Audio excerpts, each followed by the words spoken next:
बहुत पुराने जमाने में एक छोटे से गांव में अहमद नाम का एक लड़का रहता था। ये गांव इतना छोटा था कि यहाँ सब एक दूसरे को जानते थे। अस्सलाम वालेकुम।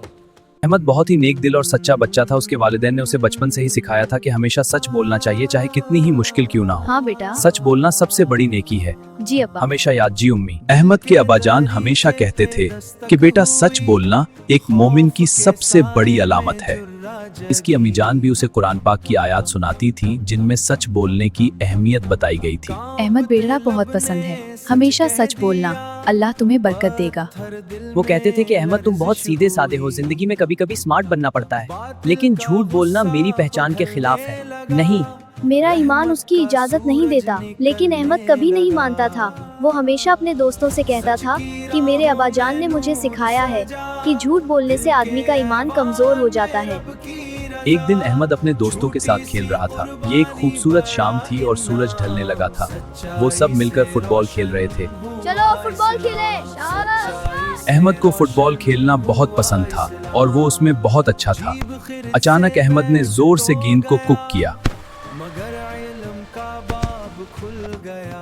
और गेंद एक पड़ोसी के घर की खिड़की से टकरा गई। एक जोर की आवाज आई और खिड़की का शीशा टूट गया। तमाम बच्चे डर गए और चारों तरफ खामोशी छा गई। अहमद के तमाम दोस्त डरकर भाग गए और अहमद से कहा कि वो भी जल्दी भाग जाए। अहमद जल्दी भागो वरना हम सब मुश्किल में पड़ जाएंगे। कोई नहीं देख रहा, हम सब चले जाते हैं।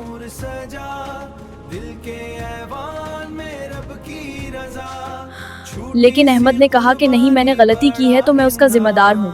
उसका दिल जोर से धड़क रहा था और वो बहुत घबराया हुआ था, लेकिन उसने अपने वालिदैन की तालीम याद की। अहमद ने गहरी सांस ली, अल्लाह से मदद मांगी और हिम्मत की। बिस्मिल्लाह। इसने उस घर का दरवाजा खटखटाया। उसके हाथ कांप रहे थे और दिल में खौफ था, लेकिन वो जानता था कि ये सही काम है। दरवाजा खोलने वाला एक बूढ़ा आदमी था जो बहुत गुस्से में था। उसकी आंखों में गुस्सा साफ नजर आ रहा था। उसने अहमद को देखा तो सख्त आवाज में पूछा कि क्या तुमने मेरी खिड़की तोड़ी?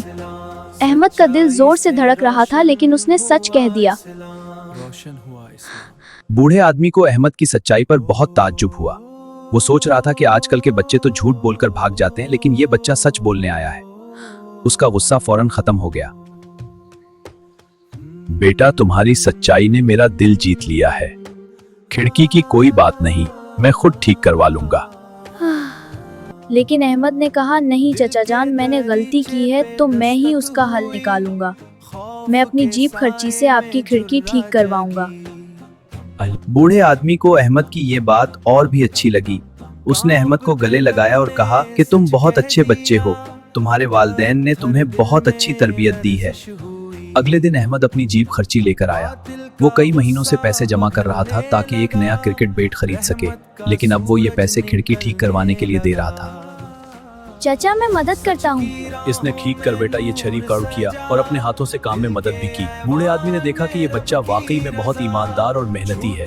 उसने खिड़की ठीक करवाने का इंतजाम किया और अपने हाथों से काम में मदद भी की। बूढ़े आदमी ने देखा कि ये बच्चा वाकई में बहुत ईमानदार और मेहनती है।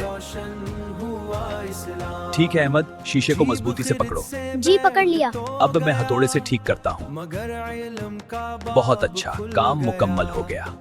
इसने अहमद से कहा, बेटा मैं तुम्हारी सच्चाई से मुतासिर हुआ हूँ। मैं चाहता हूँ कि तुम यहाँ रोजाना आओ और मैं तुम्हें कुरान पाक पढ़ना और इस्लाम की खूबसूरत तालीमात सिखाऊं। अहमद की एक सच्चाई ने उसके लिए इल्म के वो दरवाजे खोल दिए जो बड़े बड़े लोगों के लिए बंद थे। तो प्यारे बच्चों, अहमद की इस कहानी से हमें क्या सबक मिला? ये कि सच्चाई वक्ती तौर पर आपको मुश्किल में तो डाल सकती है, लेकिन ये आपके लिए वो रास्ते खोल देती है जिनका आपने कभी तसव्वुर भी नहीं किया होता। याद रखिए, जब आप सच बोलते हैं तो आप अकेले नहीं होते, अल्लाह की गैबी मदद आपके साथ होती है। अहमद ने एक बेट कुर्बान किया, लेकिन बदले में उसे अल्लाह ने इल्म और इज्जत की वो दौलत अता की जिसकी कोई कीमत नहीं। क्या आप में इतनी हिम्मत है कि अगली बार जब आपसे कोई गलती हो तो आप अहमद की तरह सच बोलकर अल्लाह का इनाम जीत सकें? اگر آپ کو یہ پیغام پسند آیا تو سکون قلب کے مزید ویڈیوز کے لیے ہمارے چینل کو لائک، شیئر اور سبسکرائب ضرور کریں۔ جزاک اللہ۔